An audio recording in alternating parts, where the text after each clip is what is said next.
Welcome back to another episode of Live Sports Center, man. As you can see by the title, man, yes, I'm back with another MJ video, but this is a different type of MJ video.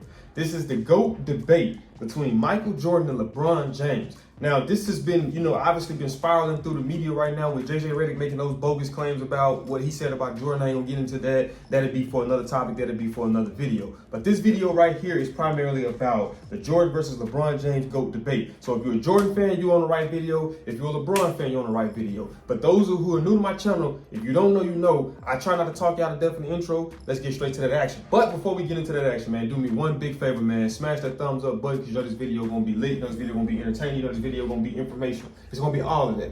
Let's get this thing popping. Just one second. If you guys have been enjoying my videos, if you guys have been loving my content I've been putting out and you wanted to support, this is how you would do it. So you would scroll over to where you see the $ thanks. When you click on the $ thanks, it's going to give you like 4 different options. It's going to give you some preset options, but you can also go to more and give whatever you're willing to give. There's no certain amount. Anything is appreciated. I just really appreciate you guys for supporting me. Thanks. Now back to the video. And let me know who is your guy. Comment down. Let me know in the comments whether I'm Team Bron or I'm Team Jordan.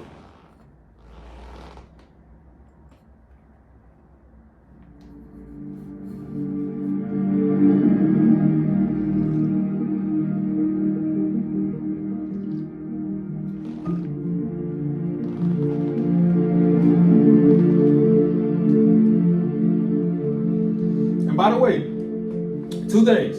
Like I always tell y'all, this is a reaction video. So I will be pausing this video. If you don't want me pausing, you can feel free to go watch the video on the original channel. The name of the channel is Danger Productions. But if you hear, because you want to see my take on it, then cool, you're on the right channel. But the other thing too, I'm letting you guys know up front, I am a Jordan fan. I picked Jordan over LeBron. But me being an analyst, the analyst that I am, I'm not going to be biased in anything. I'm just going to be honest with you. So I just want you guys to know that. This ain't going to be no slandering LeBron video.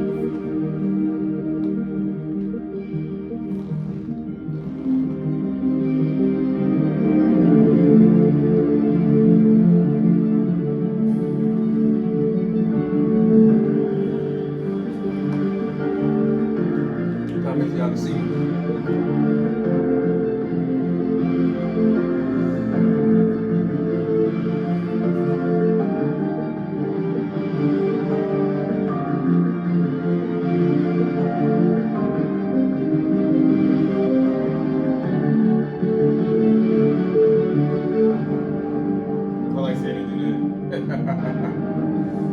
Hey, I like this build up, man. It's making me feel like I'm in a movie theater. Jordan versus LeBron. LeBron versus Jordan. It's a debate that has captured the public's attention for the last several years, especially after this moment in 2016, when LeBron James beat the Golden State Warriors to win the 3rd championship of his career. In LeBron's own words, that one right there made me the greatest player of all time. That's what I felt. I was like, shoot, that one right there made you the greatest player of all time. But did it? Is everything since that moment simply icing on LeBron's cake? Or is LeBron destined to finish his career in Michael Jordan's shadow? The thing about it, let me know y'all's take on that. A lot of people don't like the fact that LeBron calls himself the greatest of all time. A lot of people don't like that. So when you look at Jordan, you will never hear Jordan say he's the greatest player of all time. He was like, man, you gotta, how can you say I'm the greatest player of all time? I never played against Jerry West. I never played against Wilt Chamberlain. I never played against these guys. So that's LeBron. That's Jordan's take on it. Whenever you ask him that, I'm pretty sure whether you ask Kobe, like they asked Kobe about, about somebody saying that Magic was the best Laker ever, and Kobe was like, nah. Kobe was like, I can't agree with that because I took a lot of stuff from Magic. You see what I'm saying? But what LeBron is, he self-proclaimed himself the king, like at the Rams game, and then now you're saying that made him the GOAT. So let me know y'all take on that. He's stronger, he's faster, he's more durable. And from Jordan supporters, Michael Jordan was merely 6-0 with 6 MVPs in the finals. But the GOAT debate isn't as simple as the pundits make it seem. There are a number of factors relevant in determining the greatest basketball player of all time. In fact, I would say there are 5 things that really matter when determining the GOAT of any sport. These criteria are, in no particular order, accomplishments, longevity, winning, statistics, and what we'll refer to in this video as the eye test. And to be the GOAT, you don't need to be the best in any specific category. I like that but breakdown. you need to be pretty good across the board. So simply winning 7 championships, like Robert Horry did, isn't enough to get you into the conversation. I didn't know he had seven When we're championships. finished with this video, it'll be plainly obvious that one guy comes out on top. But before we get started, I want to clarify that this is not a comparison of legacies. It's about who is the better basketball player.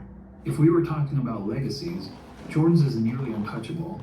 Not only did he lead basketball to global popularity, he helped transform Nike into an empire, changed the way players played and how they dressed, and he even made it cool for guys to be bald.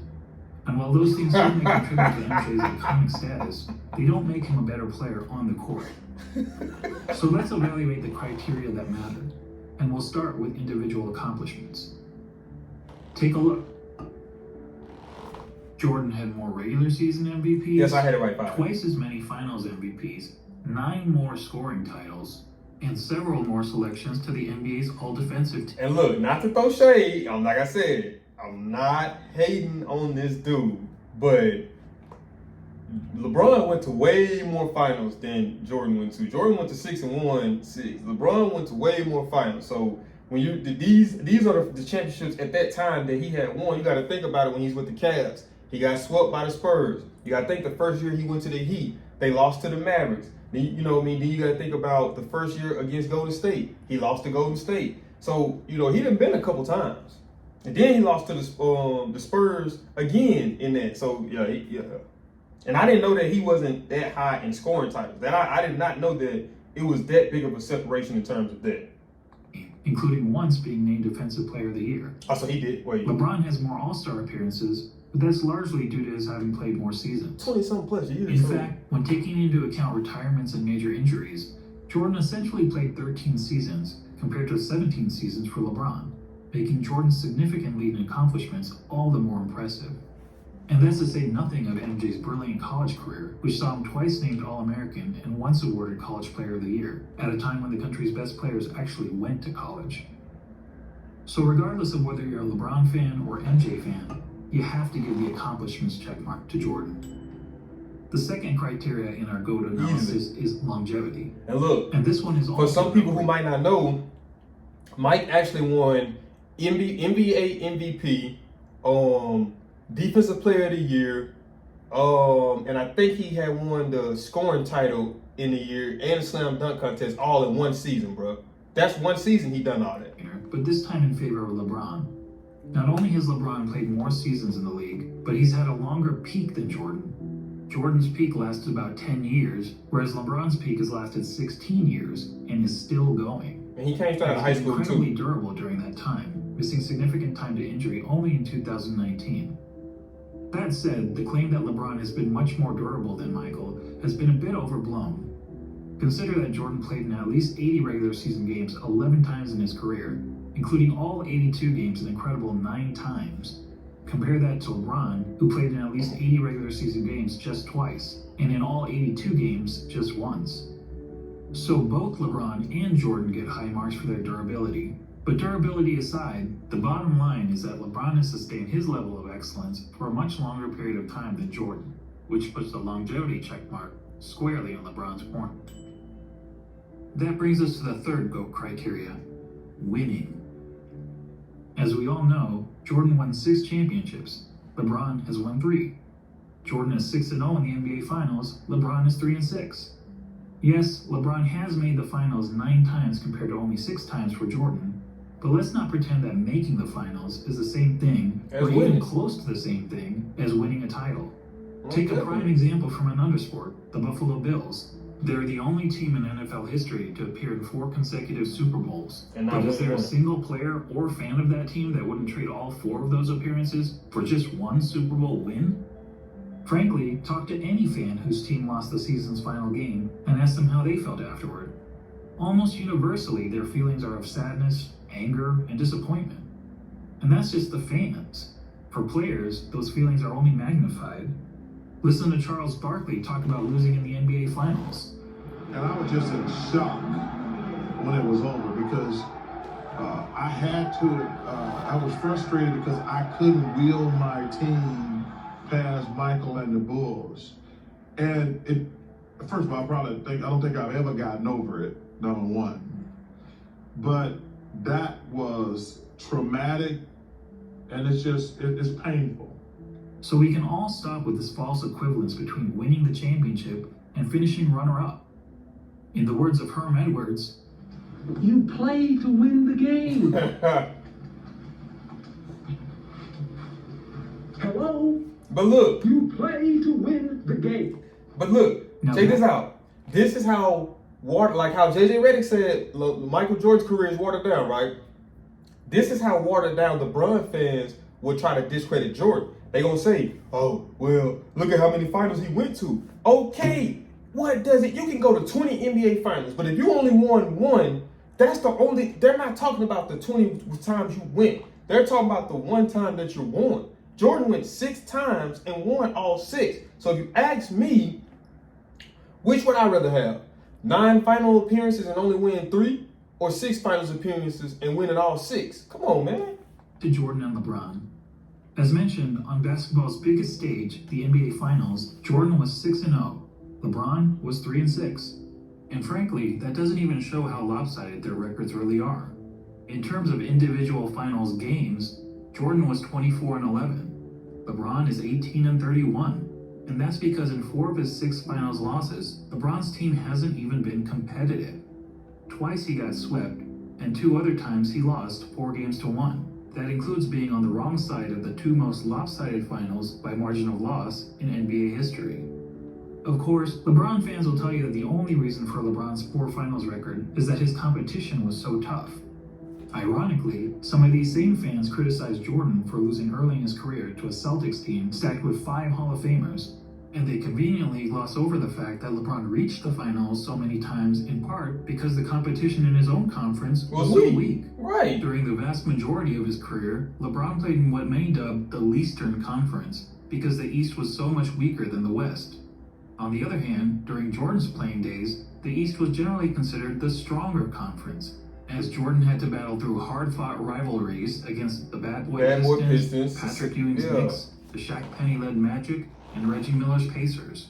That said, Coached by if you Larry want to Bird. blame LeBron's failure in the finals on the level of his competition, I won't argue with you. But let's also not blow it out of proportion. If you look at the average number of wins of their finals opponents, you'll see that LeBron's finals opponents averaged 60.8 wins per season, whereas Jordan's finals opponents averaged 61.2 wins per season. So as it turns out, both players faced stiff competition in the finals. But a big reason we don't hold the 93 Suns, the 96 Sonics, or the 98 Jazz in the same regard as some of LeBron's finals opponents is because, unlike LeBron's adversaries, Jordan's opponents never actually won the Larry O'Brien Trophy. Which goes to my original point, that the difference between winning the title and finishing runner-up is huge. And the reason those teams never won the title? This guy. Because of Jordan, most definitely. Look, I'm not trying to say that Jordan's opponents were as good as the Warriors teams that LeBron faced 4 times in the finals. But the thing is, LeBron didn't play the Warriors every year in the finals. Like, come on, man. Like, that. Is that Jordan never played a juggernaut quite like that. But there's a pretty good reason for that. Jordan's Bulls were the juggernaut. They were the team winning 70-plus games. They were the team with the target on their back every year. And as the Warriors showed us, that's not an easy place to be. As great as the Warriors were, they were never able to string together 3 consecutive championships. Jordan's Bulls did it twice. So what's the greater achievement? Beating the juggernaut or being the juggernaut? Or to be more specific, beating the juggernaut 1 time out of the 4 times he faced them? Or being the juggernaut year after year after year? And then doing it again, year after year after year.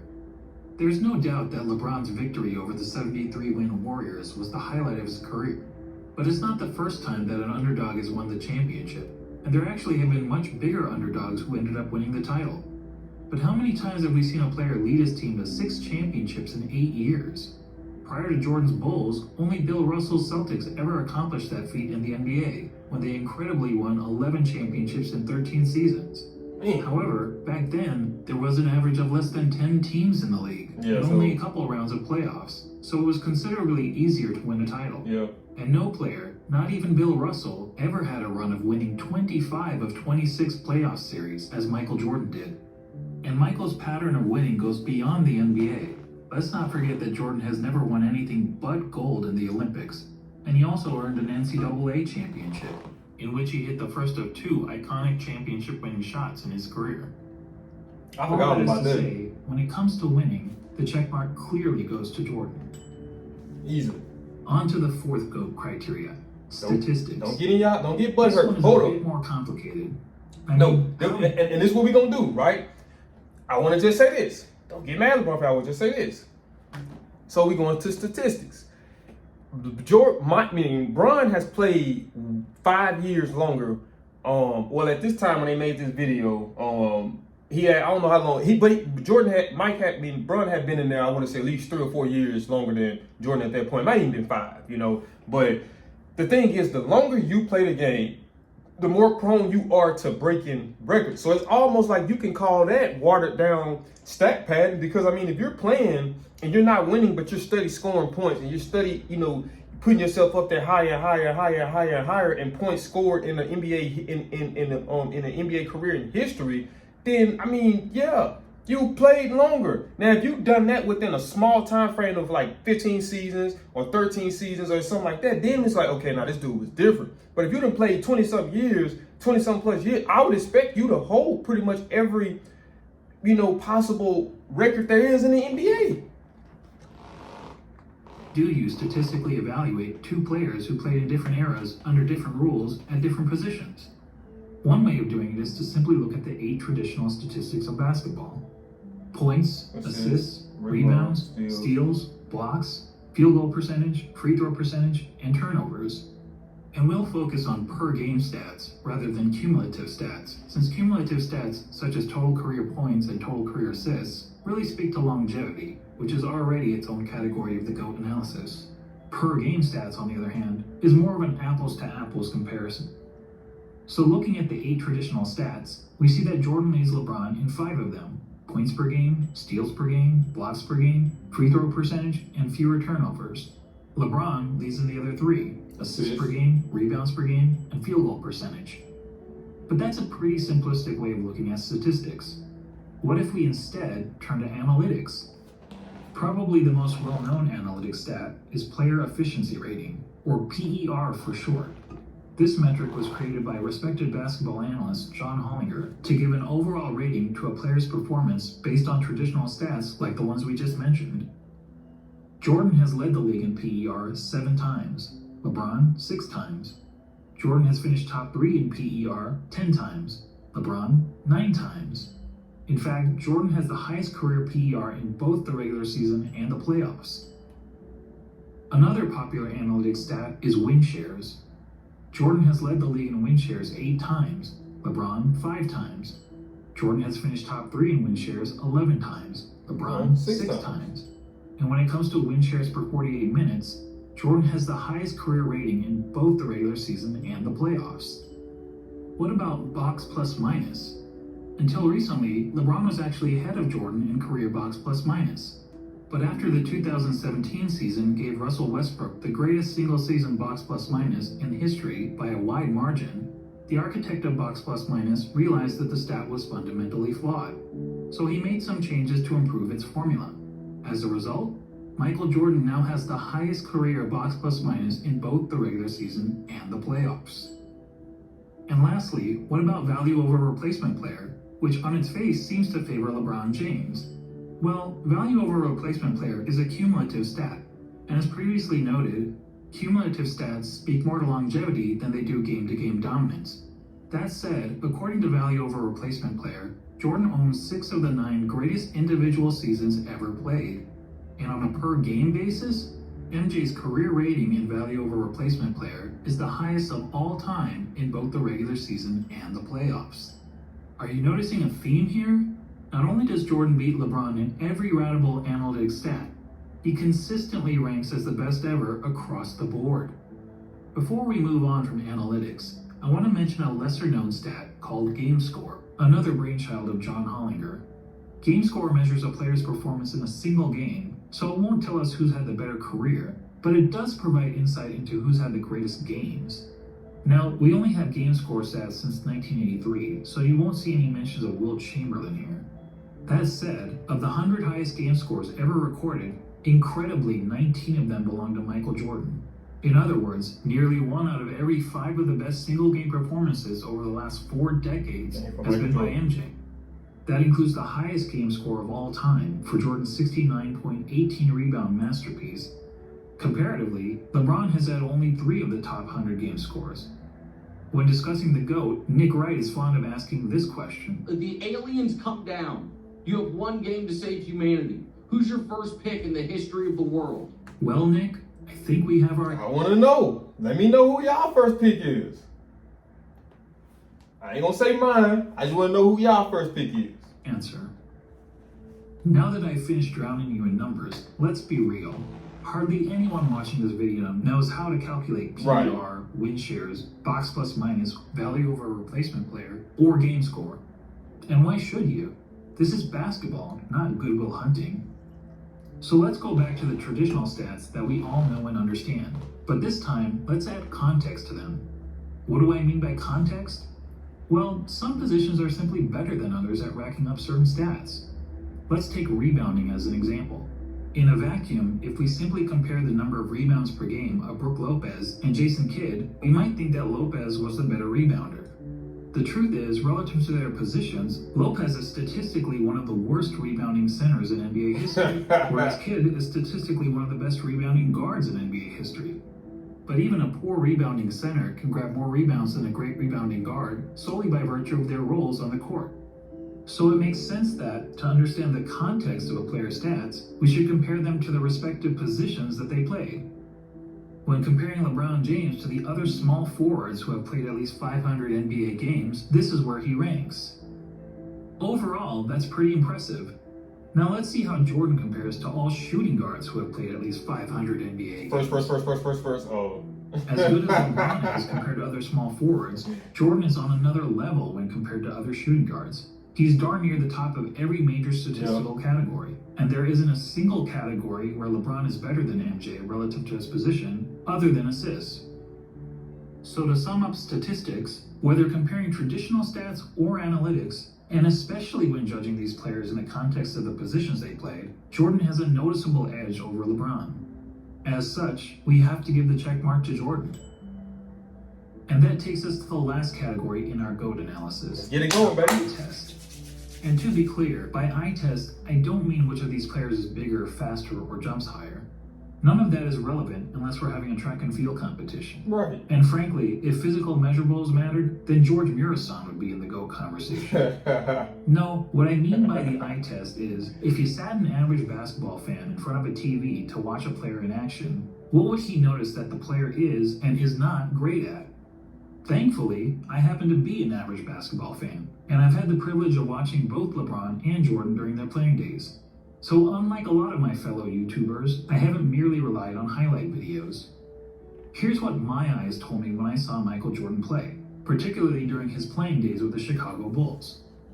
He was the best offensive player in the game, he was arguably the best defensive player in the game, he had the best mid-range game, he was the best finisher at the rim, he had the best post-up game, which is incredible considering most players who dominated the post were big men. He was widely considered the most clutch player in the game. He was regarded by opponents as the fiercest competitor on the court. He was regarded by teammates as the hardest worker in practice. And when all was said and done, amongst the other stars of his generation, he was the greatest winner. Now when you're playing against the... What I thought he's going to say is that look at the guys that Mike played with, against. Well, depending on how you want to do it, whether it's with the same era or if he played against them with different teams, you know. Look at how highly they speak of this guy. Charles Barkley said that when he was in the finals and he realized that he couldn't beat Jordan, or he wasn't going to beat Jordan, he said to himself that might have been the first time in the world that I actually thought that there was another basketball player better than me. You know, look at how Larry Bird talks about him. Look at how Magic Johnson talks about him. Look at how all these greats talk about this man. And look at how they hold him in such high regards. It's hard to debate that and argue that. You got a lot of people, even Iman Shumpert, played with LeBron. And he said, Mike is, you know what I mean? Like, so it's like, come on, man. Like, we got to be honest. We got to be honest. Elite of the elite athletes of the world, to be the best at any one of those things is pretty remarkable. But to be the best at all of them, I tell you, it's impossible. But for the fact that we saw Michael Jordan do it. And when it comes to the GOAT debate, that's the biggest hurdle facing LeBron. He's basically being compared to a guy who was great at everything and practically had no weaknesses. Seriously, judging by the eye test, what's the worst thing we could say about Michael Jordan's game? Probably that he wasn't a very good three-point shooter. But what? Jordan shot 33% from beyond the arc in an era when the average player also shot 33%. So when it came to three-point shooting, he wasn't good, he wasn't bad, he was just average. But remember that Michael played in an age when the three-point shot wasn't a big part of the game. During Jordan's years, teams averaged only 9.5 three-point attempts per game, and Michael himself attempted less. See, I thought he was going to get to it. Keep in mind, the three-point line was not implemented until the 89-90 season. So players didn't have a lot of opportunity to practice with that. So when it was finally implemented, you kind of went along with it. But still, though, I would assume that as a coach, I would tell my players, that's not a high percentage shot. So we're not going to try to we're not going to try to live and die off of three-pointers. If you give the opportunity to take them and you're good at shooting them, then yeah. But other than that, we're not going to live and die for that. So you got to make sure you have that understanding. LeBron plays in an era where the three-point line was, pretty much, established and thriving, and he couldn't live up to par with it. Because I guarantee you, LeBron ain't never shot over 40% from three-point. And I could be wrong. I just don't believe so. And 2 threes per game. And if being an average three-point shooter is a weakness of Michael's game, well, then we also have to call it a weakness of LeBron's game. The difference is that LeBron plays in an era where the three-point shot is a huge part of the game. Right. During the years in which LeBron played, teams attempted on average over 21 threes per game. And LeBron himself averaged 4.3 three-point attempts per game, or 2.5 times as many as Jordan. Despite the increased emphasis on threes, LeBron's career shooting percentage from beyond the arc is only a hair better than Jordan, at 34%. That's what I'm saying. And it's actually slightly below his peers, who averaged 35% from three during his era. But to reiterate, being an average three-point shooter was by far the worst part of MJ's game. For LeBron, it's not even close. LeBron, in fact, has 4 major weaknesses as a basketball player, each of which is readily apparent to anyone who has actually watched him play. First, he's not a good free throw shooter. For his career, LeBron has shot around 73.5% from the free throw line, which is pretty poor for a player who handles the ball as much as he does. In fact, many analysts point out that at the end of games, LeBron shies away from driving to the basket because he's afraid of being sent to the line. I don't know whether that's true, but what I do know is that the odds of LeBron hitting 2 consecutive free throws is statistically not much better than a coin flip. Damn. Jordan, on the other hand, shot a solid 83.5% from the free throw line during his career. And MJ never shied away from contact. Absolutely not. LeBron's second weakness is that he's an inconsistent defender.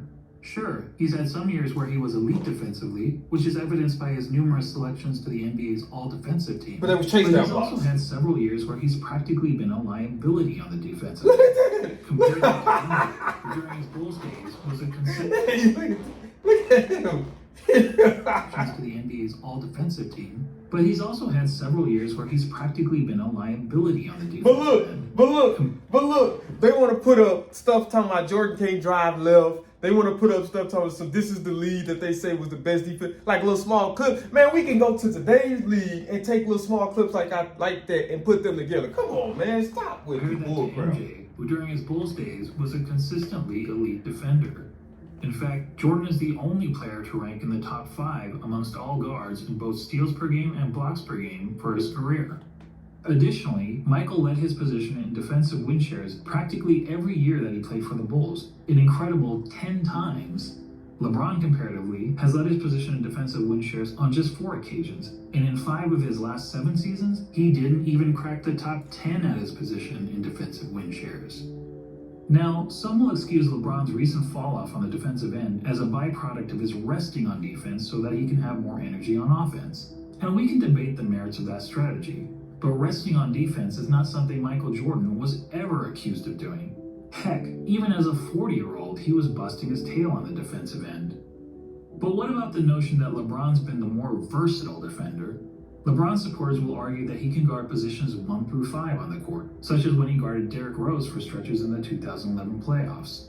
But LeBron's guarding the opposing team's point guard or center isn't something that happens very often. In fact, during his career, LeBron has spent less than 5% of his total minutes guarding the opposing players 1 or 5. So the versatility argument is highly exaggerated. And look, when it comes to versatility, Hometown Buffet may have a more versatile menu than Spago. It doesn't make it a better restaurant. Right. LeBron's third weakness is that he's not a very good shooter. And this is a pretty significant flaw for someone claiming to be the GOAT. I mean, shooting the ball is the quintessential skill in the game of basketball. It's the part of the game that everyone practices, whether on the playground, at the YMCA, or in the NBA. Now, some people will contend that LeBron is actually a better shooter than Jordan because he has a better career field goal percentage. And yes, LeBron's career field goal percentage is 50.4% compared to Jordan's 49.7%. But recall what I said about placing stats into proper context.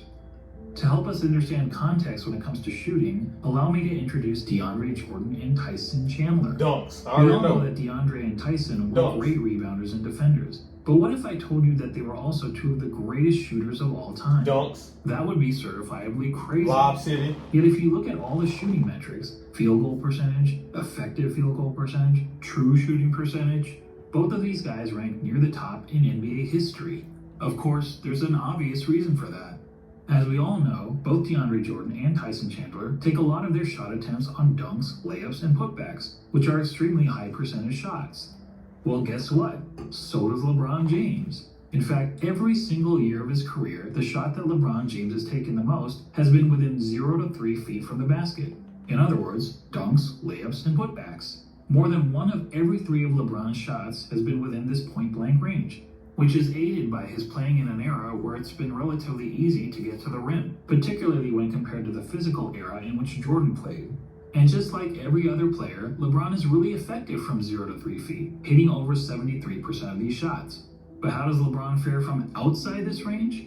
According to basketballreference.com, LeBron's shooting percentage from outside 3 feet is 37.5%. It's even poorer in the playoffs where he shoots 35.9%. And it gets even worse in close and late situations. In the last 2 minutes of games where the score is within 5 points, LeBron hits only 31.7% of his jumpers. Look, it doesn't take a rocket scientist to know that these numbers aren't very good, which is probably why in the 2013 finals, the Spurs' defensive strategy against the Heat was to basically dare LeBron James to shoot.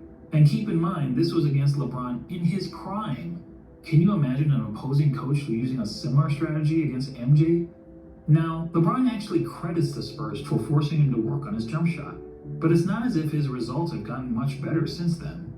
Here's LeBron's shooting percentage from outside 3 feet over the last 6 years. Yikes. Well, I'll give him this, he is consistent.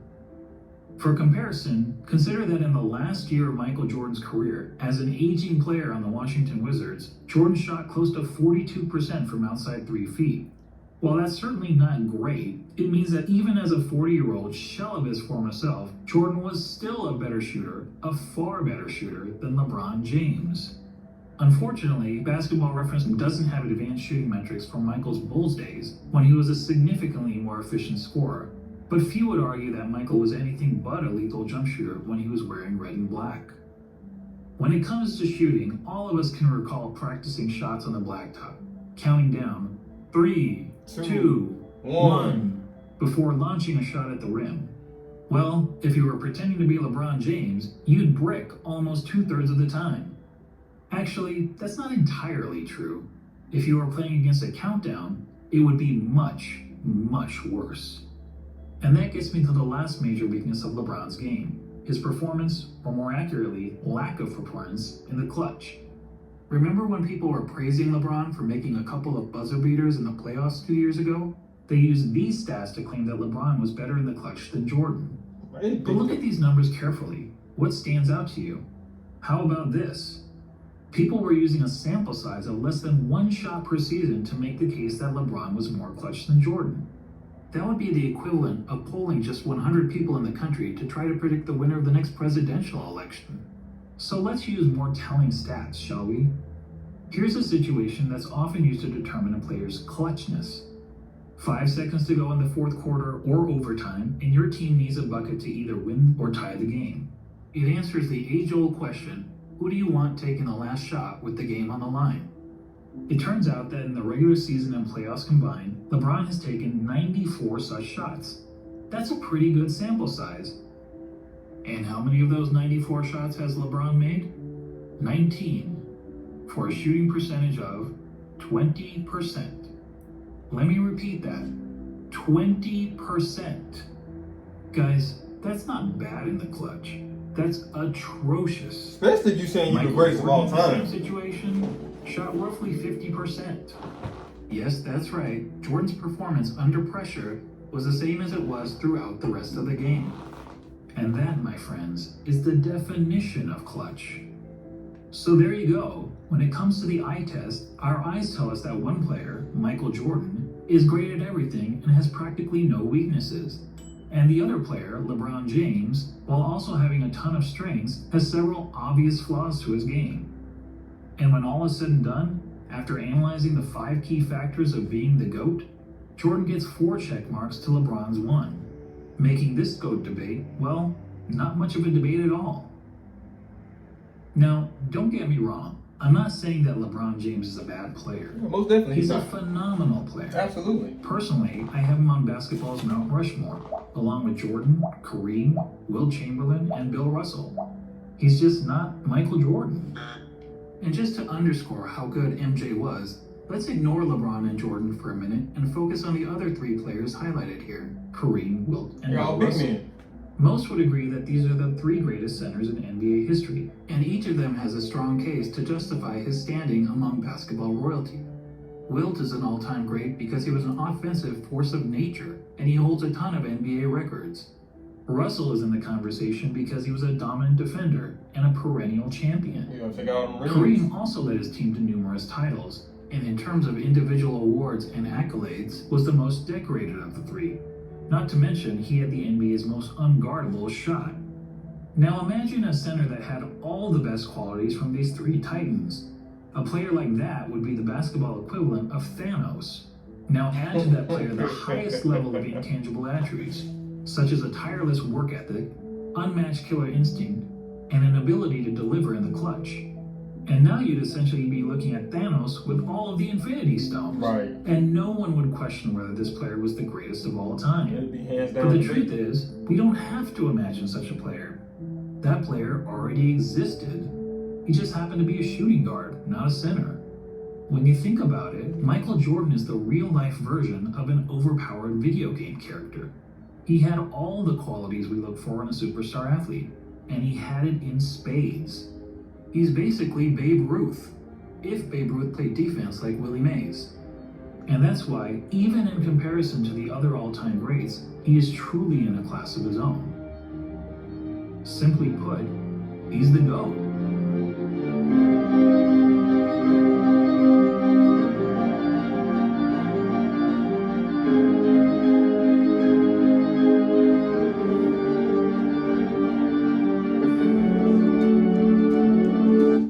That's it in terms of talking, because I ain't trying to get copyrighted from the music. But let me know what you guys think about this whole GOAT debate. Let me know what you guys think. You know, like I said, I had Jordan before I even seen this video, but this video right here was just more confirmation of what I already knew to be true. So let me know what you guys think. Let me know if he left something out of there that y'all would have put in there if you were a LeBron or a Michael Jordan fan. Like I say, this video isn't to hate on LeBron. This video isn't to attack LeBron. This video is to just, you know, have the debate that we all talk about, those barbershop talks, man. But that is it for this video, man. If you guys did enjoy this video, do me a big favor, man. Smash that thumbs up button. Also, if you're new to the channel, make sure you subscribe. And when you subscribe, well, if you're new to the channel, but if you're watching my videos regularly and you haven't already, make sure you subscribe. And when you subscribe, make sure you hit click that post notification bell. That way you be notified on all things Rob Sports Center, man. Just because just like I say, just like the GOAT Drizzy Drake say, man, I got these videos coming back to back, so you don't want to miss an upload. I'll see y'all in the next video. I'm out this thing.